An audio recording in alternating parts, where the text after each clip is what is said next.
Santiago Manuquian, economista de Ecolatina. Buenas noches, gracias por estar en el programa. ¿Qué tal? Buenas noches, un placer estar con ustedes. Bueno, muy bien. Acá lo hemos incorporado después de un periodo en un intervalo a Santiago Manuquian.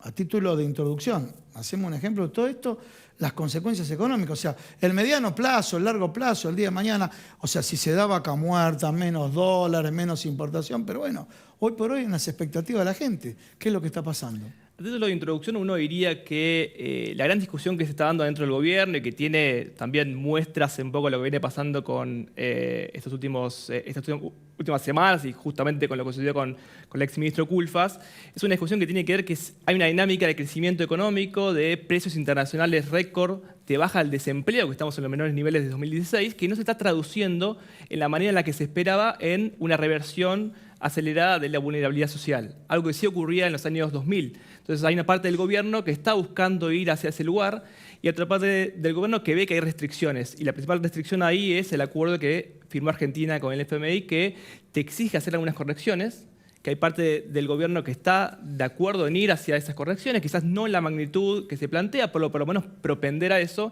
y otra parte del gobierno que no... que dice que no, no hagamos nada. En esa discusión se da una dificultad grande en poder coordinar expectativas de inflación hacia la baja y en que la efectividad de muchas medidas que se están tomando sea menor, porque hay muchos agentes económicos que están viendo, bueno, ¿para dónde apuntamos? No hay una visión, un liderazgo político que permita marcar un rumbo, y ahí es cuando los economistas empezamos a ver que hay una inflación que ha perdido anclas, como les decimos. Digamos, estamos viendo una inflación en la zona del 70% para este año, cuando hay un gobierno que está a través de distintas medidas intentando ir hacia un 60%, que es el que ha convalidado en las paritarias. Bien. Ahora bien, si no hay de vuelta una cohesión o si el gobierno no empieza a mostrar alguna señal en ese sentido, el gran riesgo ahí, que creo que el gobierno tiene que empezar a internalizarlo, es que la nominalidad que estamos viendo en la economía siga escalando, porque nosotros estamos viendo un piso más elevado para la inflación, sino que la estamos viendo más inestable. Hay un acortamiento de los contratos, digamos, hay una dinámica preocupante. ¿Lo ampliamos ahora, te parece?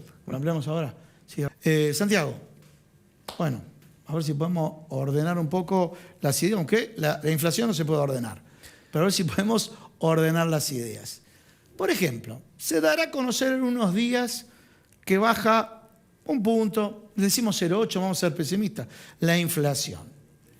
¿Eso indica algo o no indica nada? Segundo escenario, en los medios especializados en economía dicen complejo el segundo semestre donde no va a haber liquidación de exportaciones, donde va a haber menos dólares y un tema relacionado contigo y donde va a haber que cumplir los distintos tramos con el Fondo Monetario Internacional. A ver, por ahí, ¿cómo lo estás viendo vos?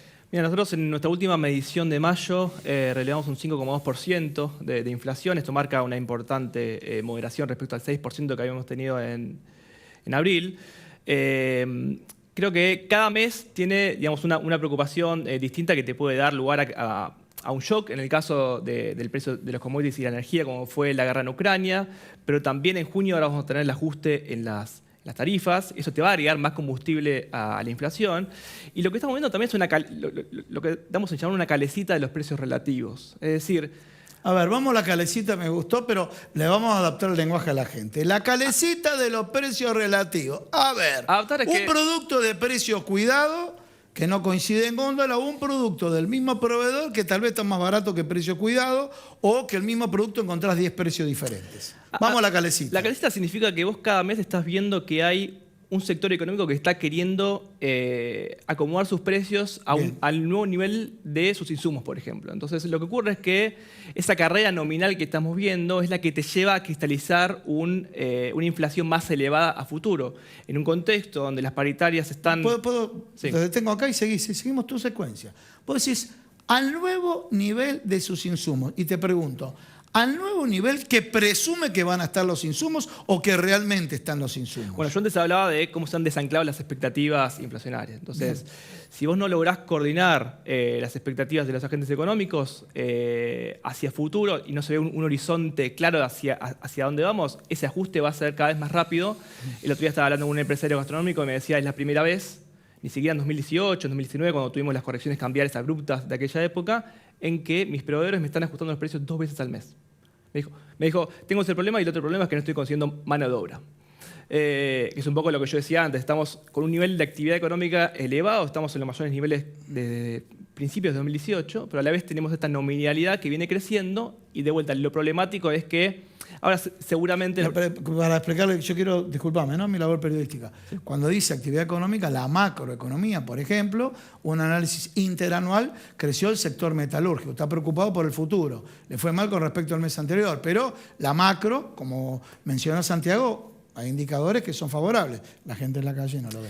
Nosotros recientemente ajustamos hacia el alza nuestro pronóstico de crecimiento para este año. ¿Ah, sí? Uno diría, ¿cómo puede ser con la aceleración inflacionaria, con todos los problemas que estamos teniendo, con un nivel exiguo de divisas que recién alcanza, vos ves el nivel, para financiarte un poco más de un mes de importaciones? Sí. Estamos teniendo un récord de importaciones. O sea, por un lado tenemos récord de exportaciones, fundamentalmente por los mayores precios de los commodities, pero al mismo tiempo tenemos récord de importaciones. Entonces, nosotros ajustamos ese crecimiento al alza porque, si bien no hubo ninguna gran novedad que te permita ser un poco más optimista respecto al futuro, nosotros vemos que esta propia aceleración inflacionaria tiene un sesgo pro consumo en el corto plazo. Y un poco en línea con una pregunta que vos hacías antes nosotros vemos heterogeneidad dentro del consumo en Argentina. Entonces, cuando uno ve el sesgo de la inflación en la primera parte de este año respecto a la última parte del año pasado, se ve algo muy interesante ahí, que es que le está pegando más a lo que menos tienen. Porque en la última parte del año pasado, a fuerza de anclar un poco el tipo de cambio, subir las tarifas un dígito como fue el año pasado, bueno, en la segunda parte del año pasado tuviste una inflación un poquito por encima del 3%, en la primera parte del año pasado habías tenido el 4%, y a la vez con el control de precios, el marco de precios máximos, precios cuidados, tuviste alimentos creciendo por debajo del 3%. Entonces, eso fue un poco más progresivo, es decir, no le pegó tanto a los que menos tenían. Esa tendencia se revirtió fuertemente en la primera parte de este año, donde estamos viendo que los alimentos están promediando una suba del 6% en el primer cuatrimestre, por encima del promedio. Y por otro lado, dentro de este informe que hicimos, nosotros quisimos ver cómo están los ingresos de la población según el decil de ingreso al cual pertenece. Es decir, sí, cómo variaron respecto al poder adquisitivo, cómo varió el poder adquisitivo respecto al nivel de ingresos de la población. Y ahí vemos un segundo factor. No solo la inflación le está pegando más a los que menos tienen, sino que los ingresos, el ingreso real está cayendo más en esos deciles.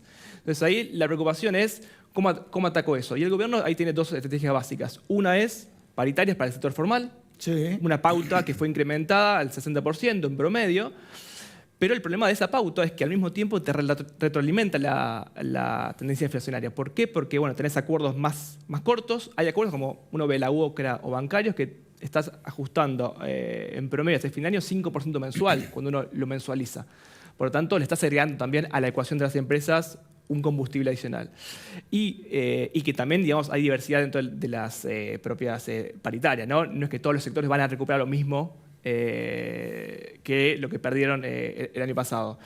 Y por otro lado, para el sector informal, el que no tiene capacidad de poder tener una paritaria y al cual los ingresos no laborales le significan un importe mucho más elevado en su ecuación, ahí vienen los aumentos compensatorios, ¿no? Sí, que estamos viendo con los nuevos IFE, con el adelanto en el salario mínimo. ¿Y cuál es el problema ahí? Y vuelvo a lo que decía antes. En el marco del acuerdo con el FMI, vos tenés una pauta de consolidación fiscal que se pone en jaque con esos incrementos que son muy loables en términos de poder mantener el tejido social vivo, pero que por otro lado te afecta ese acuerdo. Clarísimo. Y ahí viene, me parece... Cerrame que sí, dale. Ahí cierro.